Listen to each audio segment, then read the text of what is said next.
Baba Levo aliulizwa, kwa nini unaamini ya kwamba Abdul Nondo anajiteka mwenyewe? Clayton Revocatus Chipando, Baba Levo, aliendelea kuongea uongo dhidi yangu akisema, kwa sababu mimi namjua Abdul Nondo, anapenda sifa, anapenda atrendi, anapenda apate umaarufu. Kwa hiyo hayo matukio ni ya watu wanaopenda umaarufu. Anatumia matatizo ambayo watu wengine yanawakuta ya ukweli, alafu yeye anabadilisha kwa ajili ya kutengeneza trendi. Mimi nazungumza yeye Abdul Nondo, sababu yeye ndiyo jeshi la polisi lilimkuta Iringa kwa demu. Ninachokizungumzia, alijiteka Dar es Salaam akaja kujitekua Iringa. Haya ni maneno ambayo Baba Levo aliendelea kuyazungumza. Hoja ya msingi, kwa nini mnaamini kwamba anajiteka? Kwa sababu mimi namjua anapenda sifa. Kwa hiyo mtu anaweza anapenda sifa kwa namna gani? Anapenda kwani ya trendi, anapenda apate umaarufu. Kwa hiyo hayo matukio ni ya watu ambao wanapenda umaarufu. Anatumia matatizo ambayo watu wengine yanawakuta ya ukweli, alafu yeye anayabadilisha kwa ajili ya kukuta hata wengine walipotea. Sio wengine, mimi nazungumzia yeye, kwa sababu yeye ndio jeshi la polisi lilimkuta Iringa kwa demu. Ninachokizungumzia, alijiteka Dar es Salaam akaja kujitekua Iringa.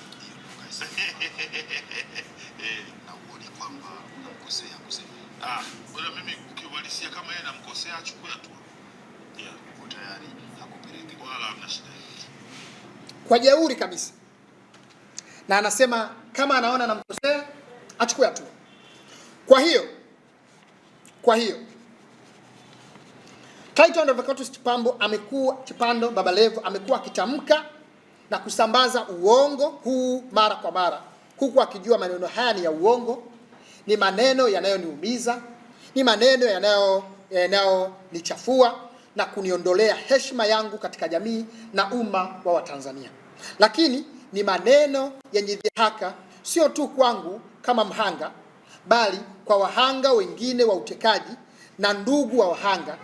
Pia ni maneno yanayoendelea kudogodesha ukubwa wa matukio ya utekaji nchini ili yaonekane ni matukio ya kutengeneza, matukio ya maigizo na uongo, na kutaka kuaminisha umma kwamba matukio haya hayapo nchini. Ndio dhamira yake. Mimi Abdul Nondo ni mvumilivu sana wa kisiasa. Sio rahisi kuumizwa au kuyumbishwa na maneno ya kisiasa dhidi yangu, ila haya maneno kwangu si maneno ya kisiasa, ni maneno ya uongo na dhihaka dhidi ya utu wangu na maumivu yangu na machungu yangu.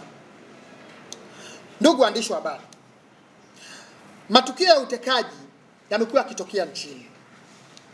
Ni maneno ambayo yanaumiza sana.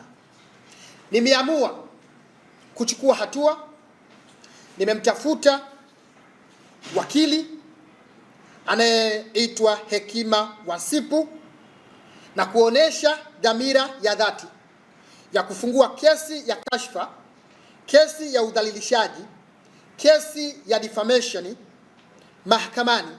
Tayari nimemwagiza wakili wangu msomi Hekima Mwasipu kutoka Matwiga Law Chambers kuanza mchakato wa kufungua mashtaka mara moja dhidi ya Clayton Revocatus Chipando, na tayari mchakato umeanza. Tarehe 20 tumemtumia barua demand notes ya siku 7 Clayton Revocatus Chipando ya kusudio la kufungua mashtaka dhidi yake baada ya siku 7 kama hatotekeleza masharti yafuatayo. Masharti matatu tu. Sharti la kwanza, tumempa siku 7 kuanzia sasa, kuanzia jana tarehe 22, kuomba radhi kwa umma kupitia vyombo vya habari vikubwa na vyombo vya habari alivyotumia kusambaza uongo na kashfa na udhalilishaji huo dhidi yangu.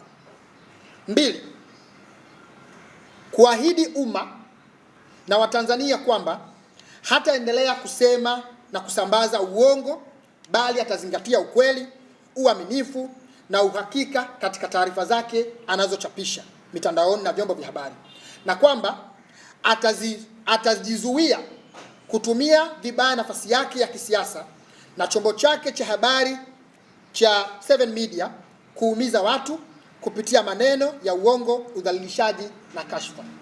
3, kwamba kutokana na maumivu makubwa aliyonisababishia, heshima na utu wangu kuchafuka, kunidhalilisha, kutokana na maneno yake ya uongo, ya kashfa na udhalilishaji dhidi yangu, nimemwagiza wakili wangu Hekima Wasipu amuelekeze Revocatus Chipando Baba Levo kulipa kiasi cha shilingi milioni 500. Malipo haya ni matokeo ya tabia yake ya kunichafua, kuniumiza, kunidhalilisha na kuharibu taswira yangu mbele ya umma kutokana na maneno yake.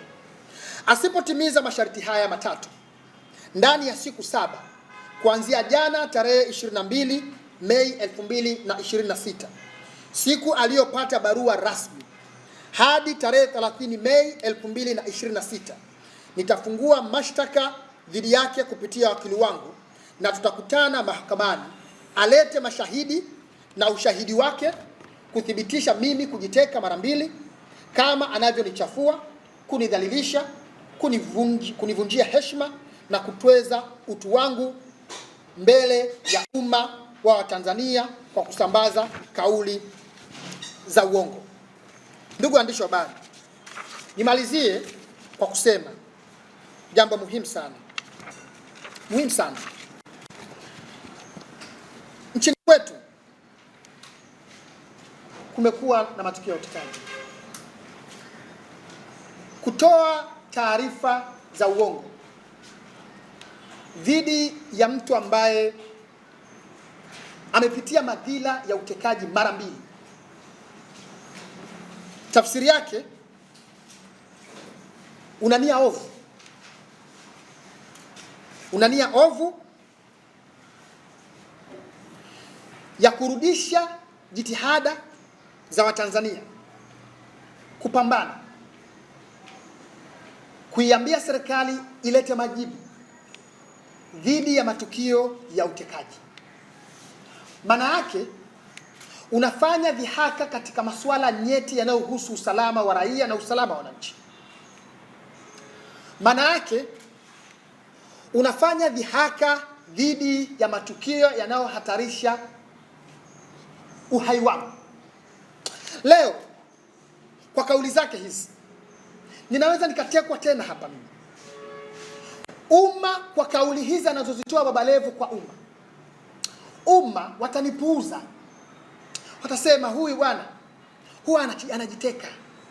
Simesikia Baba Levo huwa anasema kwamba anajitekaga. Huyo achane naye. Huyo amejiteka.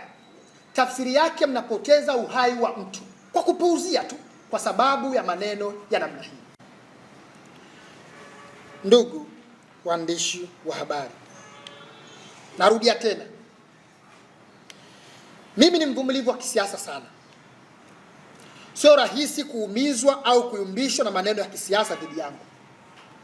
Haya kwangu sio maneno ya kisiasa, ni maneno ya uongo, dhihaka dhidi ya utu wangu, maumivu yangu, machungu yangu na ya wahanga wote wa matukio ya utekaji. Ni maneno ya uongo na dhihaka yenye nia ya kurudisha nyuma mjadala wa umma wenye dhamira ya kutafuta suluhu na ukomeshaji wa matukio ya utekaji nchini. Ni maneno ya uongo na dhihaka dhidi ya usalama wangu pia. Ni maneno ya dhihaka dhidi ya usalama wa taifa letu na jamii yetu. Hivyo ndani ya siku 7 tunafungua kesi mahakamani.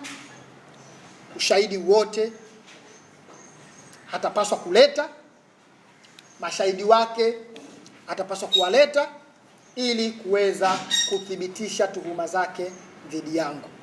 Na hili linapaswa kuwa funzo kwa mtu yoyote kuleta dhihaka katika masuala yanayohusu usalama wa mtu, usalama wa jamii, usalama wa nchi. Niwe funzo kwa mtu yoyote anayeleta dhihaka dhidi ya uhai wa mtu, uhai wa Watanzania, uhai wa jamii yetu. Asanteni sana, Mungu awabariki sana. Shukrani.